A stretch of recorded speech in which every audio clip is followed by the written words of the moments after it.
Hello बच्चों, कैसे हैं आप सब।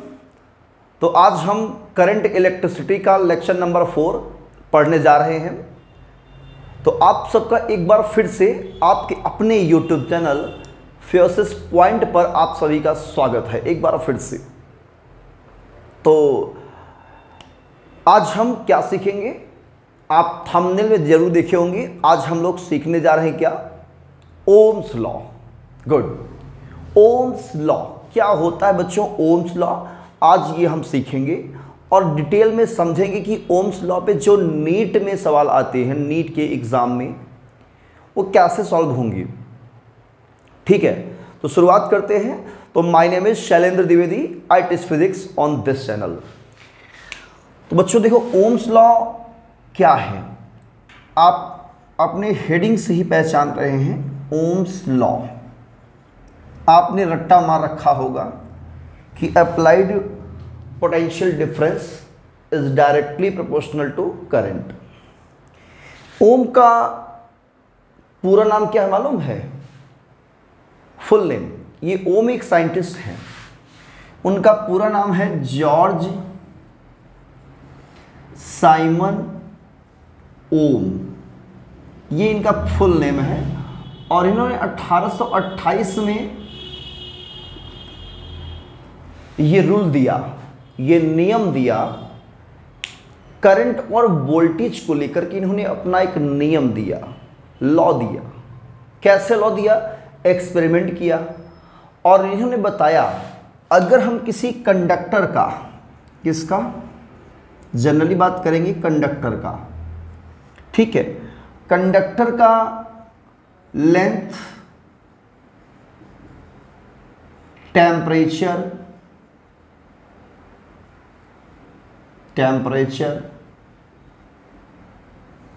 प्रेशर, इन सभी में etc, इन सभी में अगर हम चेंजेस ना करें, क्या करें, नो चेंज, इसे हम लोग कहते हैं फिजिकल कंडीशन। ये सब क्या है, फिजिकल कंडीशन। तो अगर इनके हम फिजिकल कंडीशन में कोई चेंजेस ना करें तो जो कंडक्टर हमारा है, जैसे मान लो कि यहाँ पे एक कंडक्टर है ना, ये कंडक्टर है और इसके अक्रॉस हमने एक बैटरी लगा रखा है। क्या लगा रखा है, बैटरी, है ना, ये बैटरी लगा रखा है।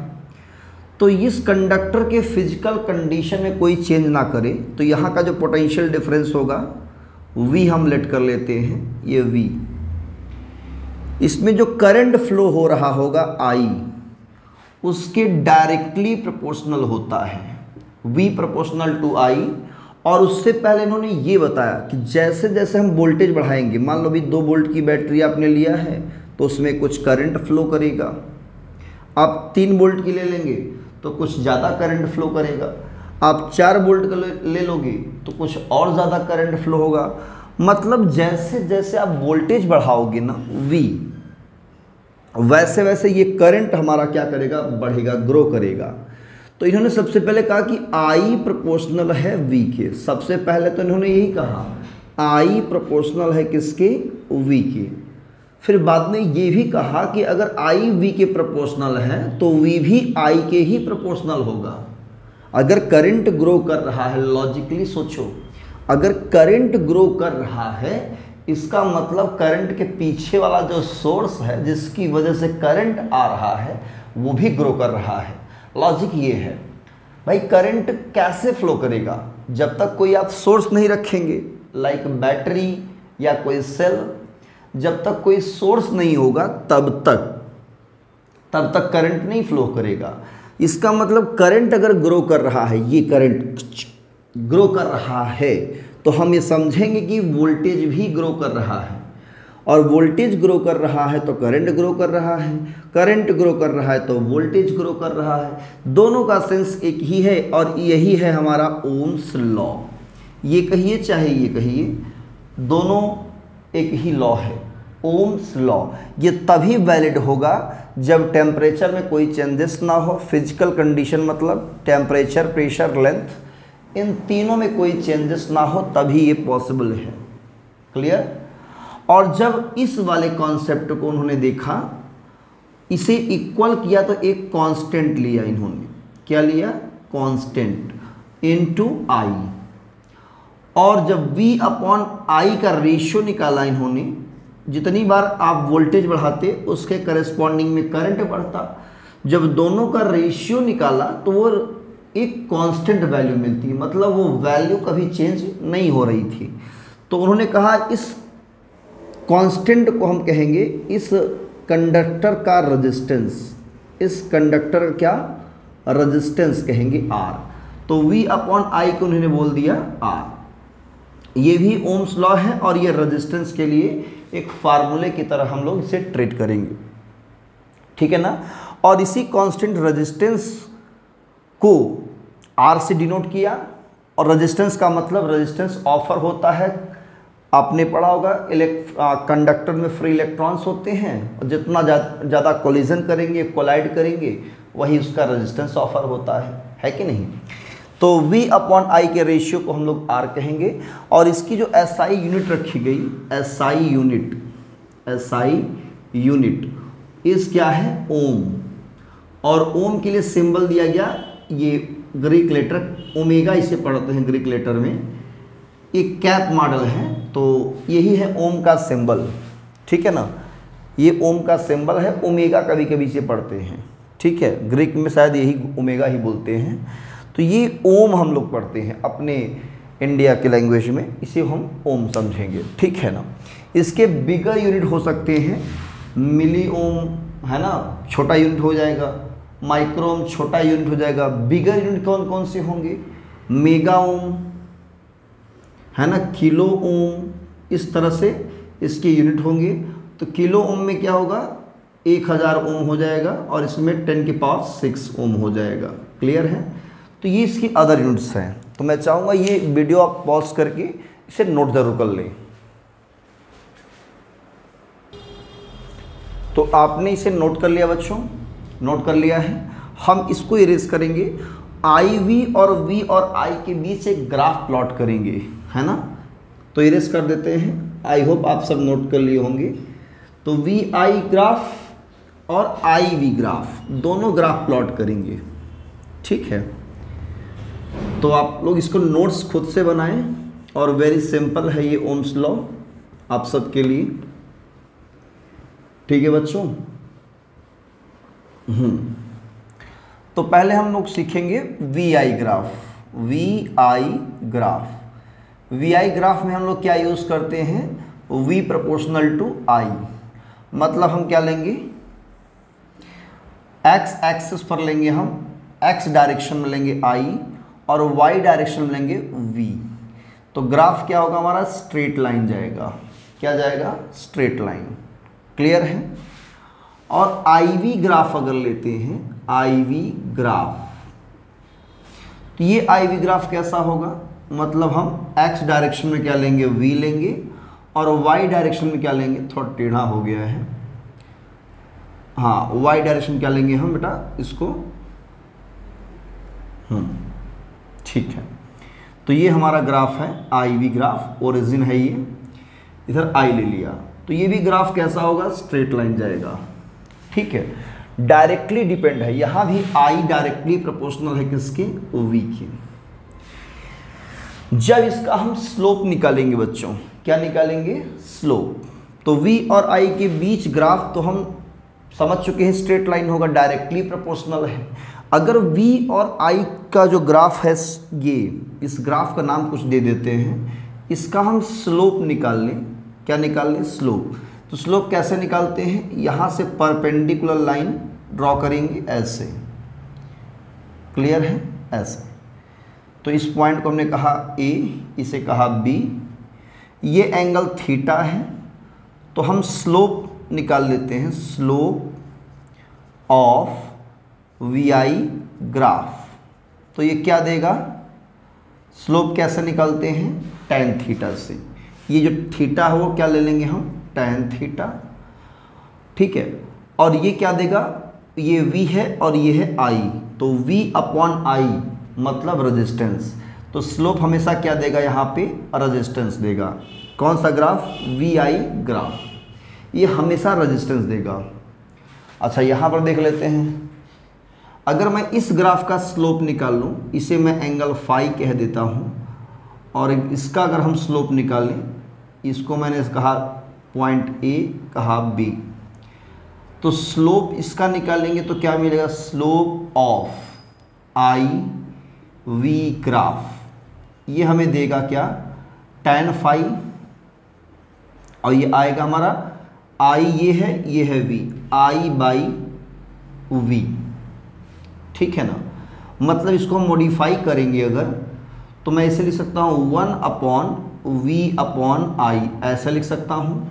बोलो भाई 1/i को इसके नीचे ला देंगे तो 1/v/i हो जाएगा, और v/i को हम लोग रेजिस्टेंस कहते हैं, मतलब ये 1 रेजिस्टेंस देगा।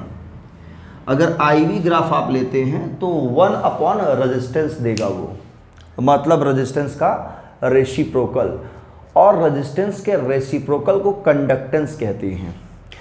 तो ये कंडक्टेंस हो जाएगा, लेकिन जब भी बात अगर रेजिस्टेंस की करेगी, है ना, या करेगा, तो आई वी ग्राफ में 1/r मिलेगा, और वी आई ग्राफ में, मतलब वी वाई एक्सिस पर, आई एक्स एक्सिस पे, तो ये रेजिस्टेंस देगा। क्लियर है ना।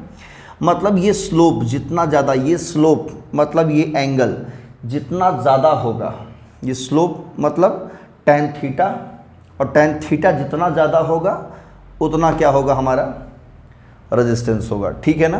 तो स्लोप ज़्यादा है तो रेजिस्टेंस ज़्यादा है। यहाँ क्या होगा, यहाँ स्लोप अगर कम है, ये एंगल कम है, तो उसका रेजिस्टेंस क्या होगा, ज़्यादा होगा, और स्लोप ज़्यादा है, ये एंगल ज़्यादा है, तो उसका रेजिस्टेंस कम होगा। यही इन दोनों में फ़र्क है ग्राफ में। तो जब भी कंपटीशन के सवाल मिले ग्राफ वाले क्वेश्चन, तो पहले आप पहचानिए ग्राफ हमारा आई वी ग्राफ है कि वी आई ग्राफ है। बिना ग्राफ देखे आप सवाल को सॉल्व नहीं करेंगे, इस बात को मैं एकदम विश्वास के साथ बोल रहा हूँ। अगर आप ऐसा करेंगे, बिना देखे वी आई ग्राफ देखा, तुक्का लगा दिया, तो सवाल गलत हो जाएगा। क्लियर है ना। तो ध्यान रखना इस बात को। अब हम इसको करेंगे इरेज, और इसी पर कुछ एक कॉन्सेप्चुअल क्वेश्चन मैं ले रहा हूँ, ठीक है ना। तो इसको हम इरेज कर रहे हैं, और इसे आप वीडियो स्टॉप करके नोट कर सकते हैं।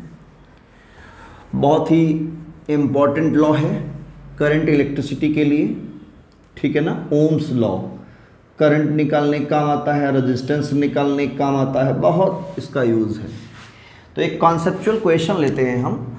जैसे कि हमने ले लिया ये ग्राफ, इधर लिया हमने आई, इधर लिया वी, ये है ओरिजिन, ये ग्राफ है ए, ये ग्राफ है बी।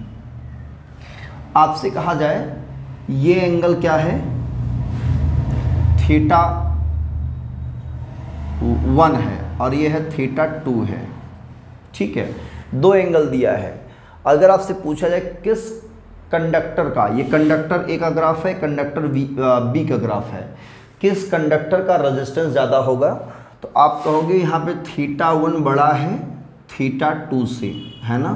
थीटा 1 ज़्यादा है थीटा 2 से, दोनों तरफ tan ले लेंगे, तो tan थीटा 1 बड़ा है tan थीटा 2 से, है ना। tan थीटा 2 से बड़ा है, दोनों साइड tan ले लीजिए, है ना।